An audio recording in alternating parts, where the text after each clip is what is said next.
Allez, c'est parti. Bienvenue dans cette séance 12. Et j'ai une question à te poser. Pourquoi certaines situations te mettent hors de toi alors que tu sais que ce n'est pas grave? Mais oui, ça te parle ça? Pourquoi tu t'énerves pour rien? Pourquoi quand ton enfant fait tomber de l'eau, tu t'énerves? Pourquoi quand ton enfant te répond? Pourquoi ça t'énerve? Pourquoi tu te mets dans des réactions presque disproportionnées? Pourquoi je dis tu, mais moi aussi? Ça m'est arrivé et ça pourra encore m'arriver et ça peut m'arriver. Pourquoi, lorsqu'on est face à quelqu'un au volant ou quelqu'un qui va nous dire quelque chose, on va s'agacer encore plus fort que ce que la situation factuellement elle est? Pourquoi? Eh bien, c'est ce qu'on va découvrir ensemble. Et c'est ce qui s'est passé lors d'une séance avec un des rares hommes que j'accompagne, mais que j'adore accompagner. J'adore accompagner les messieurs. Pourquoi j'adore accompagner les messieurs comme les femmes? Parce que tout simplement, moi, ce que j'aime, c'est l'investissement qu'il y a. Et ça, pour moi, ça fait du bruit, donc j'essaie de me l'enlever. Euh, je sais pas, ça fait un peu de bruit. Bon, voilà. Et donc, c'est ça que moi, j'ai envie. Je vais me l'enlever, ça ira plus vite, on est d'accord. On est d'accord. Euh, et c'est ça qui va être important. C'est ce qui va être important, c'est que, en fait, c'est la mise au travail. Pour moi, dans les séances individuelles, que ce soit de groupe aussi, hein, que ce soit en présentiel ou en distanciel, ce que j'aime travailler, c'est vraiment la mise au travail. Peu importe que ce soit quelqu'un qui soit débutant dans la thérapie ou dans son coaching, ou peu importe, ou quelqu'un d'expérimenté, d'expert, vraiment. Mais en fait, moi, ce qui m'intéresse, c'est la mise au travail. Et c'est ce que j'ai eu, et c'est ce que j'ai 90% du temps avec les personnes que j'accompagne en psychothérapie, en accompagnement relationnel, c'est-à-dire en duo. Voilà, vous êtes en duo, le couple, l'enfant et le parent, etc. En coaching business ou dans mon institut de thérapie qui t'aide et qui te forme, pas qui t'aide, hein, qui te forme au métier de thérapeute. Donc là, nous sommes dans une séance avec une personne que j'accompagne depuis un petit moment. Nous sommes au deuxième accompagnement de 6 mois. Et en fait, et il y a eu énormément d'avancées, mais vraiment, hein, c'est assez fou d'ailleurs, ces avancées au niveau de ces problématiques. Dans cette deuxième partie, on veut vraiment absolument travailler dans le passé. Mais on part toujours de situations de son présent pour montrer à quel point son présent est influencé dans sa manière d'être et de faire par son passé. Et donc là, il me parle, c'est le sujet à 95% du temps, de sa relation familiale avec sa femme. Donc je te montre les protagonistes. Il y a lui, sa femme avec qui il est depuis maintenant 13 ans et ils ont eu un petit garçon, d'accord, et sa femme, elle a eu d'un autre mariage 2 autres enfants, un garçon et une fille. Et en fait, c'est une famille donc recomposée. Donc recomposée, donc ça fait un moment, hein, ça fait 13 ans qu'ils sont ensemble. Donc forcément, il y a quand même des problématiques, il y a quand même des choses qui peuvent se jouer. Voilà, déjà qu'une famille, c'est pas toujours simple, une famille recomposée, eh ben il faut recomposer avec tout ça. On a énormément travaillé sur plein de choses, donc il y a eu beaucoup d'évolutions. Et là, il y a quand même des situations qui perdurent. Et ce qu'il me raconte, c'est que ça ne perdure pas que dans la sphère familiale. Il me dit, même dans ma sphère à moi personnelle, par exemple quand je vais faire mon sport ou en voiture, nous sommes vraiment dans les zones là, ben en fait il me dit, j'ai par moments des réactions complètement disproportionnées. Il me dit, si quelqu'un me manque de respect, ben en fait moi je vais pas me laisser faire, j'ai pas fermé ma gueule. Ce sont ses termes, hein, c'est pas les miens. Et ça c'est ce qu'on voit. Donc je détaille ça. Et il me dit que en fait, je lui dis mais qu'est-ce qui fait que tu t'agaces autant? Donc il a beaucoup cette attitude-là, souvent en voiture, ou souvent si des gens, quand il va se balader, on lui parle mal, etc. Ou son beau-fils. d'accord, qui est dans la période de l'adolescence, parce qu'il est au lycée, donc son beau-fils qui peut avoir ça, ou sa femme qui peut le mettre dans des réactions, voilà, il n'est jamais violent, hein, je tiens à le préciser, il n'y a pas du tout de violence, on n'est pas du tout là-dedans, mais il y a un fort agacement, voilà, bon, quand on peut être en colère, voilà, mais c'est vraiment... il est non-verbal, je pense, parce que moi je le vois, hein, mais avec moi il n'est pas comme ça, mais je le vois, n'oubliez pas que on prend ce qu'il y a à prendre, mais que c'est important de regarder ce non-verbal et comment les mots sont dits, comment les tournures de phrases, c'est important. Donc je vois bien qu'il y a un non-verbal qui peut être quelqu'un de nerveux, un faux calme, un nerveux, quelqu'un qui peut vite s'agacer, qui est très exigeant, etc. D'accord. euh, et un non-verbal qui peut être sec aussi. Voilà, une façon de parler, l'intonation un peu dure, etc. Et il me dit, on travaille, d'où ça vient tout ça? Et il me dit, mais en fait, moi, à partir du moment où mon frère est né, donc quand il avait 6 7 ans, il me dit, je n'ai pas été entendu, j'ai été mis de côté de diverses manières, et en fait, il me dit, j'en ai jamais voulu à mon frère, mais je me suis sentie pas protégée, je me suis pas sentie entendue, reconnue, je me suis pas sentie respectée, j'ai trouvé ça injuste, il me dit, très fortement, et puis il y avait une vraie préférence, et je me suis pas sentie choisie non plus dans j'étais le premier, puis finalement il y a eu mon frère et ma sœur, et finalement ce frère-là, ben en fait j'existais plus. Ça a continué quand il était adolescent et jusqu'à l'IUT, où il a eu des petites choses comme ça, voilà, par-ci par-là, pas beaucoup, il n'y a pas eu de harcèlement, mais voilà.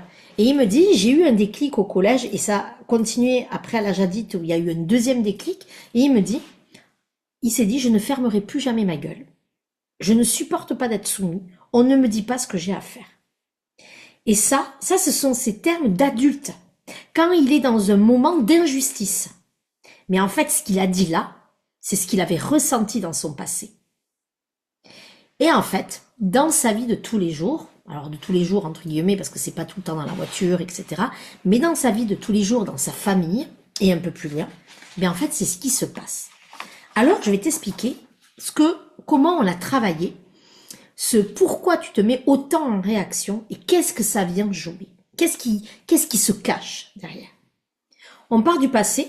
Je lui fais même un tableau, tu sais, j'ai des feuilles statiques, autocollantes, entre guillemets, parce que c'est pas de la colle, qui se collent au mur ou aux vitres, et en fait, comme c'est statique, ça tient.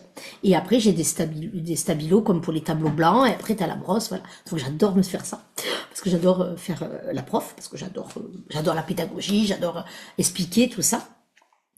Et en fait, au début, je lui explique à l'oral. Et en fait, je vois qu'il ne comprend pas et que ça percute pas. Voilà, c'est quelqu'un d'intelligent. Hein, voilà, alors c'est des notions un peu différentes. C'est des notions que il connaît pas trop, donc qu'on a déjà abordé, mais pas de cette manière-là. Donc c'est un peu compliqué là pour lui. Donc je lui dis attends. Et là, et c'est un visuel. Donc le fait de le faire visuellement, mais forcément là, il y a tous les liens qu'il comprend par lui-même. Et là, c'est très intéressant. Je lui montre le passé. J'écris présent. Je fais une ligne.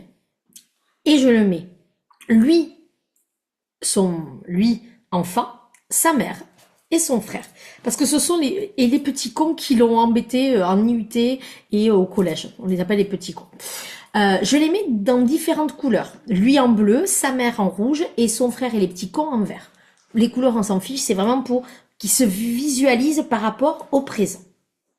Je te rappelle que dans cette famille, celle avec qui on travaille le plus, c'est lui adulte, son enfant qu'il a eu avec sa femme, qui a eu même pas 10 ans, un truc comme ça, sa femme, et son beau-fils. Sa belle-fille, on n'en parle pas parce qu'il n'y a pas vraiment de sujet, c'est pas vraiment la problématique. Donc, là, j'essaye de lui montrer que les situations du présent, même si ce ne sont pas les mêmes situations que le passé, en fait, lui, adulte, d'accord, lui, adulte, il rejoue, il ressent. C'est pour ça qu'il est en réaction aussi forte, ce qu'il a vécu dans son passé quand il était enfant ou ado ou jeune adulte. D'accord? Là, il me dit, ok, mais il me dit, oui, mais c'est pas les mêmes situations, c'est pas les mêmes personnes.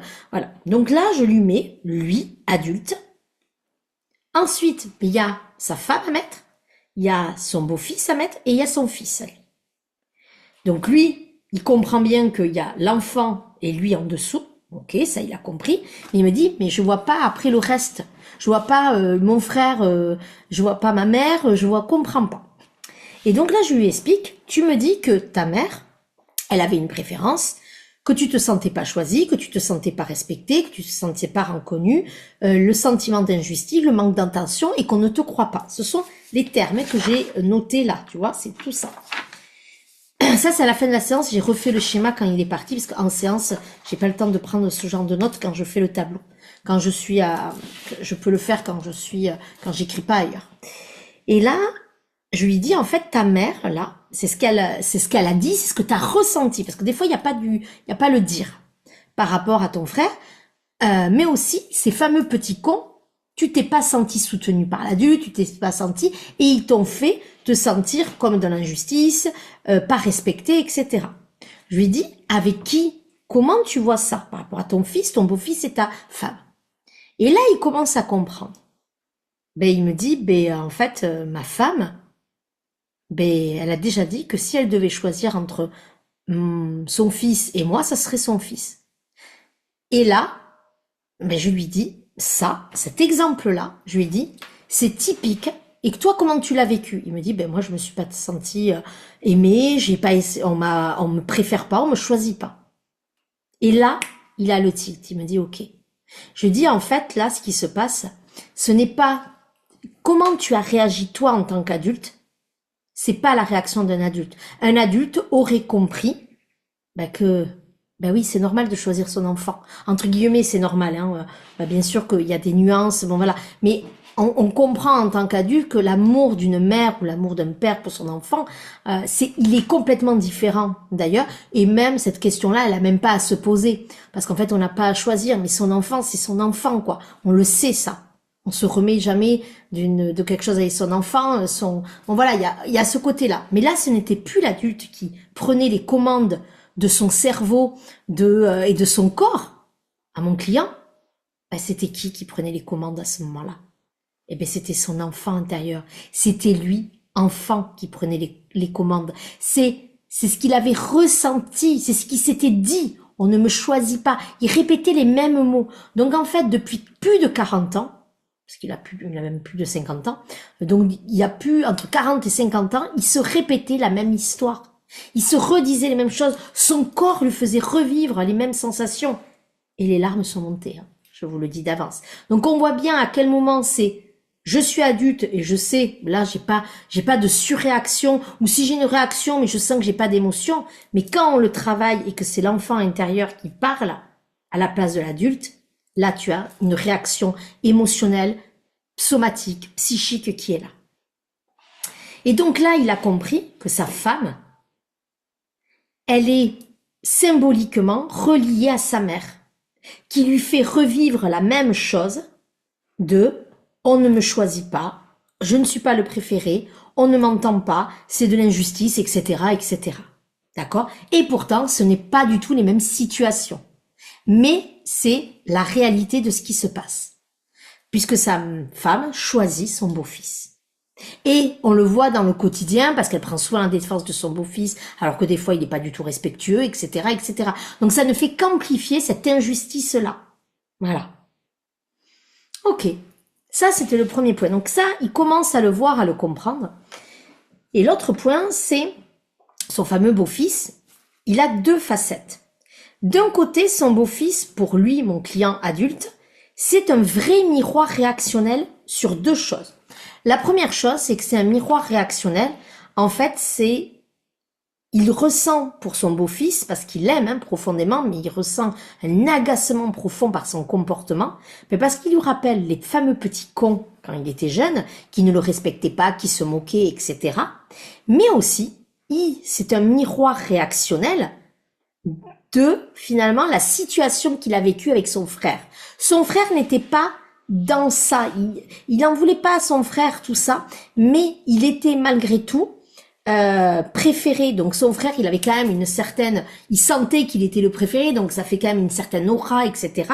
Et son beau-fils, en fait, il a la même attitude. Ce n'est pas la même personne, il a pas, même physiquement, ça n'a rien à voir, etc. Mais il y a le même schéma. Donc, ça lui renvoie, donc son beau-fils lui renvoie la sensation qu'il avait quand il était avec son frère ou les fameux petits cons. Voilà, ça c'est intéressant. Et en plus de ça, dernier point, c'est aussi un miroir vis-à-vis de lui. Parce que son fils, son beau-fils, c'est quelqu'un qui est beaucoup dans la réaction, qui ferme pas sa gueule, comme il dit. Il est vraiment là-dedans. Et en fait, ça lui rappelle un peu une part de lui qui était dans la confrontation et qui était dans la provocation, mais pas du tout fait non plus de la même manière. Et donc ça c'est dur pour mon client de se dire, putain, en fait, il me renvoie une part de moi que j'ai, mais aussi me renvoie des choses que j'ai ressenties. Donc ça aussi, c'est pas simple. Donc là, ça lui renvoie à tout son enfant intérieur ou l'adolescent intérieur, peu importe, mais ça lui renvoie à ça. Et voilà pourquoi quand son beau-fils fait certaines choses, ça le met en hyper réaction, alors que et pourtant, il a pris beaucoup de distance déjà. Donc, vraiment, on est déjà dans un gros travail, hein, vraiment. Et il y a beaucoup d'amour. C'est ça le pire. Parce que son beau-fils va l'appeler à lui quand il a besoin de quelque chose et pas à son père. Voilà, il y a quand même... Parce que, là, et je lui ai expliqué, son beau-fils, il est dans une crise d'adolescence classique, mais des fois peut-être un peu pathologique, peut-être, ou pas. J'ai pas assez d'éléments, même si j'en ai. Mais je vais pas m'avancer. Mais c'est surtout que, en fait... Pour garder le lien, qu'est-ce qu'il fait? C'est par la provocation. Et garder le lien par la provocation, par les disputes, c'est quelque chose d'important. Et ça, il a compris. Parce qu'en fait, lui, mon client, il a perdu le lien avec sa famille, même s'il est encore en contact, mais c'est assez complexe. Et en fait, il a extrêmement peur finalement que il reproduise la même chose avec son beau-fils, de perdre le lien avec ses disputes. Donc il y a quelque chose aussi, ça a été à la fin de la séance complètement ça qui est apparu. Et ça, il m'a dit, oh waouh, ça non plus, je m'y attendais pas. Et ça a fait quelque chose en lui. Ouais, c'est clair que j'ai peur finalement de perdre le lien, même s'il m'agace, même si tout ça, parce qu'en fait, c'est dur. Voilà, tout simplement. Donc ça va être quelque chose qui va être vraiment important de regarder. Ok?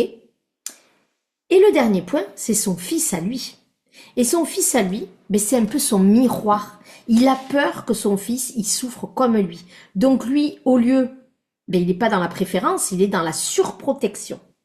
Donc, attention à ça. Donc ça, on l'a travaillé, mais c'est un petit peu à part, mais il est dans la surprotection. Et pour ne pas être dans cette surprotection, qu'est-ce qu'il faut faire? Comme pour ne pas être en réaction, il faut travailler sur ce qui nous a blessés, ce qui nous a mis à mal dans notre enfant ou ado intérieur. Alors, voyez, donc déjà, vous voyez les liens entre mère, frère, les petits cons, sa femme, son beau-fils et son fils, on voit tout ça, d'accord? Mais ce qui est vraiment intéressant, c'est que, je lui ai dit, tu cherches par la validation extérieure, extrinsèque, tu cherches la validation de la reconnaissance, du fait qu'on te choisisse, du fait qu'on te respecte, le fait de réparer l'injustice, qu'on fasse attention à toi, qu'on te croie dans ce que tu dis, dans la vérité, parce qu'on ne le croit jamais dans ce qu'il dit. Et ça, en fait, tu le cherches par la validation de ta femme, de ton beau-fils en particulier, mais ce que tu cherches, c'est la validation de tes parents et même de ton frère, qui, depuis, il y a eu des histoires, son frère a choisi de prendre parti pour sa mère. Et donc ça, forcément, c'est une immense douleur, ça. Et donc, il cherche par tous les moyens, soit par les disputes, comme son beau-fils, vous voyez, on est là-dedans. Sauf que, ça peut pas fonctionner.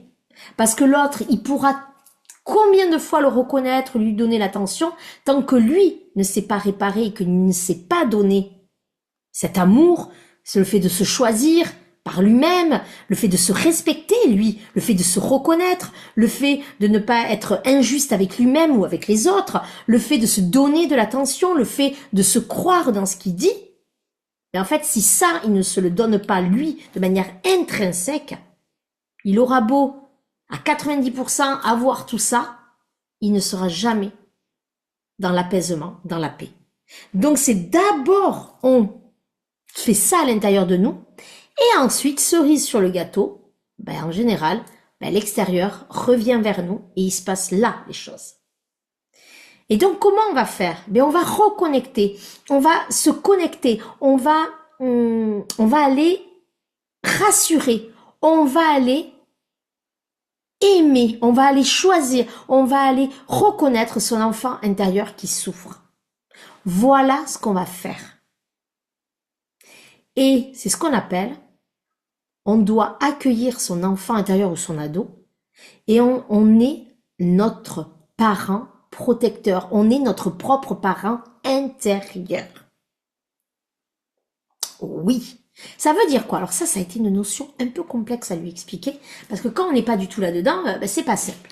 Donc je lui ai expliqué. En fait, quand tu vas être dans des situations où tu es en surréaction, bon déjà, tu vas regarder si c'est l'adulte en toi qui prend le relais ou est-ce que c'est plutôt l'enfant qui est en réaction et parce qu'il est dans ce ressenti. Parce qu'on voit bien que ça reste 40, 50 ans après. Souvent, c'est l'enfant intérieur quand on est en surréaction. Mais il peut y avoir des fois des situations où c'est l'adulte, c'est ok. Donc déjà différencier. Si c'est l'adulte, bon, c'est ok, voilà.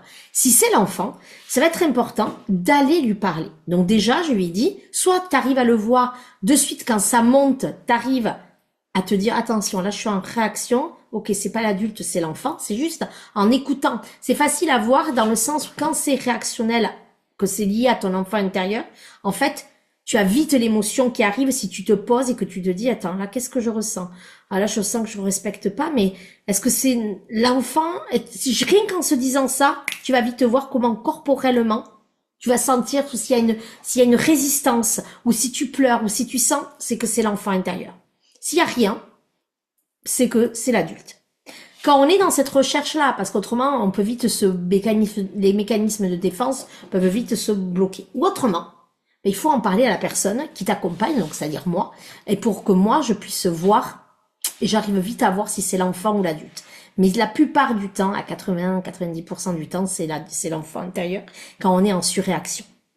Donc ça va être important, mais c'est déjà savoir. Donc soit on le fait quand on sent que ça monte, soit tant pis, c'est monté, il y a eu ce qu'il devait avoir, et ensuite on va faire un état des lieux après pour pouvoir embrayer ça, rassurer et que petit à petit, ça n'arrive plus ou quasiment plus. Et donc, pour le coup, là, il va aller, mon client ou toi, tu vas aller connecter à ton enfant intérieur. Donc, je lui ai dit, déjà, tu te mets dans une pièce à l'écart, soit avec un carnet, soit tu arrives à te parler à toi-même. Et là, le plus important, soit tu fermes les yeux et tu te connectes à l'intérieur, soit tu le fais à voix haute devant un miroir où tu te parles sans qu'il y ait un miroir, on s'en fiche, ou soit tu écris. Et en fait, tu vas demander à ton enfant intérieur, mais pourquoi? Qu'est-ce qui se passe? Pourquoi il est en surréaction?